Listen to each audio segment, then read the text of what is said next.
Perkenalkan, nama saya Ani Wokas. Saya dari kampus TKIP Itawotu Nusa, Prodi Pendidikan Guru Sekolah Dasar. Sini saya akan menjelaskan tugas saya. 1. Di sebuah sekolah dasar, seorang guru dikenal sangat menguasai materi pembelajaran yang mampu menjelaskan dengan baik. Namun guru tersebut sering mempermalukan siswa yang lambat memahami materi dibandingkan siswa di depan kelas dan kurang mampu bekerja sama dengan rekan guru maupun orang tua. Pertanyaannya, analisis kasus tersebut berdasarkan 4 kompetensi guru. Menurut Anda, apakah guru tersebut dapat disebut sebagai guru profesional? Jelaskan argumentasi dan dengan mengaitkan kompetensi yang sudah dan belum memiliki serta dampak terhadap proses pembelajaran.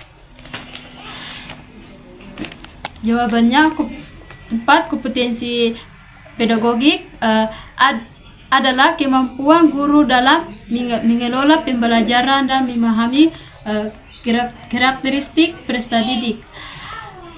Poin kedua, kompetensi profesional terkaitan dengan menguasai materi pembelajaran secara mendalam. Kepribadian pembelajaran dengan sikap, perilaku, dan keterbatasan guru, sosial dan kemampuan guru dengan komunikasi dan bekerja sama dengan guru peserta didik, sesama guru, orang tua, dan masyarakat. Apakah guru tersebut dapat disebut guru profesional? Menurut saya, guru tersebut belum dapat disebut sebagai guru profesional secara utuh. Alasannya, seorang guru profesional tidak hanya menuntutkan menguasai materi pembelajaran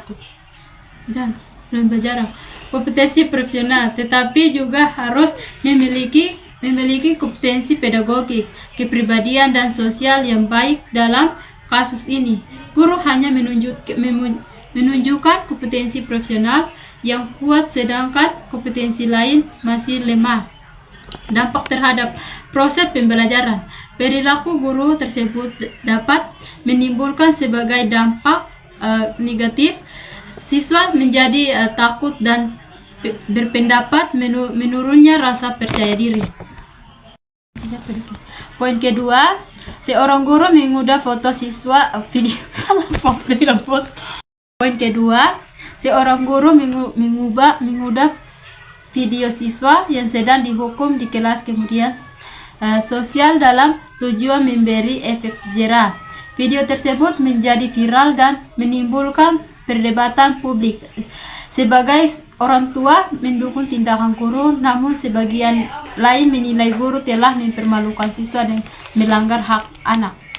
Pertanyaannya, evaluasi tindakan guru tersebut berdasarkan kode etik guru Indonesia. Apakah tindakan tersebut dapat membenarkan, jelaskan, dan argumentasi kritis serta memberikan solusi yang lebih efektif menurut Anda? Jawabannya, berdasarkan kode etik guru Indonesia, guru berkewajiban menghayati hak peserta, menjaga harkat dan martabat mereka, serta menciptakan apakah tunjukkan guru tersebut dapat membenarkan. Menurut saya, tindakan tersebut tidak dapat membenarkan meskipun niatnya untuk memberikan efek jera, menanamkan disiplin. Bagusnya guru dapat mengajarkan siswa berdiskusi secara pribadi mengenai kesalahan yang dilakukan, penyebab, dan cara untuk memperbaikinya.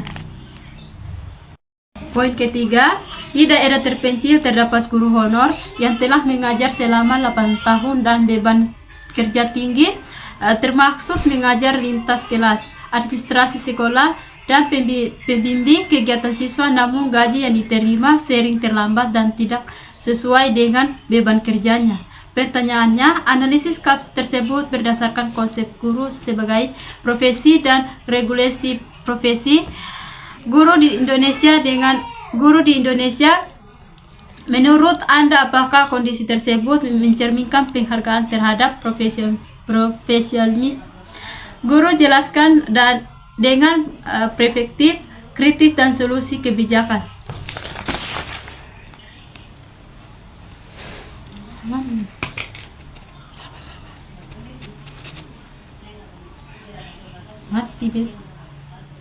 Jawabannya, analisis berdasarkan konsep profesi regulasi secara regulasi Undang-Undang 14 tahun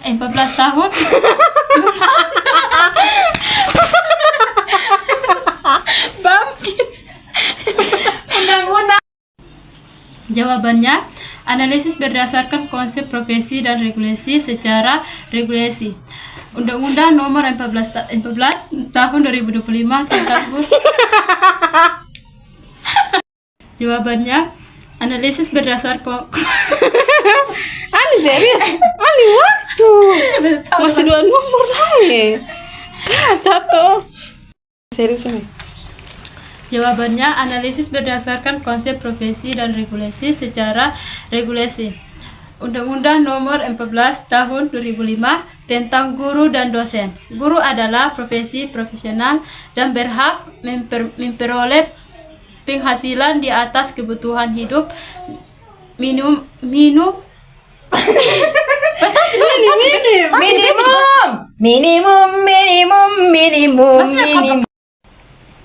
Jawabannya, analisis berdasarkan konsep profesi dan regulasi secara regulasi Undang-Undang nomor 14 tahun 2005 tentang guru dan dosen.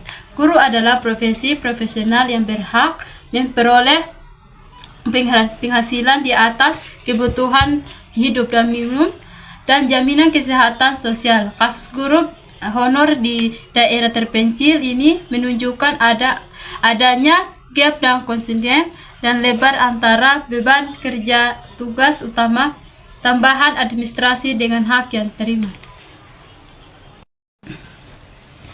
Poin 4. Pada masa kolonial, pendidikan dirancang untuk memenuhi kepentingan penjajah, sedangkan pada era modern, pendidikan diarahkan untuk membentuk generasi reaktif dan mandiri. Namun, masih ditemukan praktik pembelajaran yang sangat berpusat pada guru, hafalan, dan minim inovasi. Pertanyaannya, membandingkan kondisi tersebut dengan perkembangan profesi guru dari masa kolonial hingga sekarang, menurut Anda apakah pola pendidikan saat ini benar-benar telah berubah? Berikan analisis kritis disertai contoh nyata. Jawabannya, perbandingan kondisi. Masa kolonial pendidikan bersifat diskriminatif dan instrumen menciptakan tenaga kerja muda, administrasi rendah untuk penjajah, metodenya kaku dan menurut keputusan total.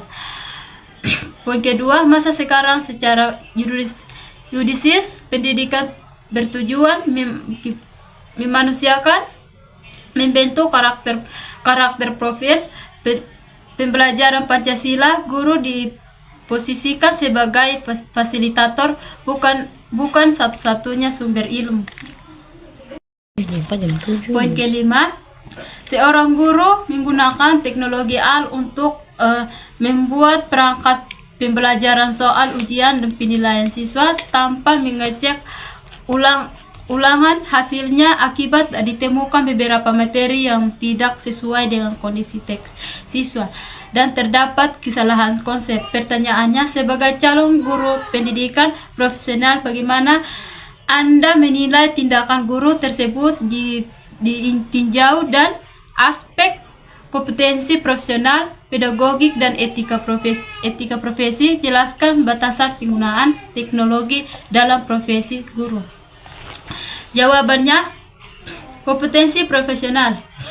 Guru tersebut dianggap gagal menunjukkan penguasaan materi secara mendalam Adanya kesalahan konsep yang dibiarkan menunjukkan kurangnya verifikasi ilmiah sebagai tenaga profesi guru. Wajib memastikan bahwa informasi yang diberikan kepada siswa adalah benar-benar akurat. Poin kedua, kompetensi pedagogik.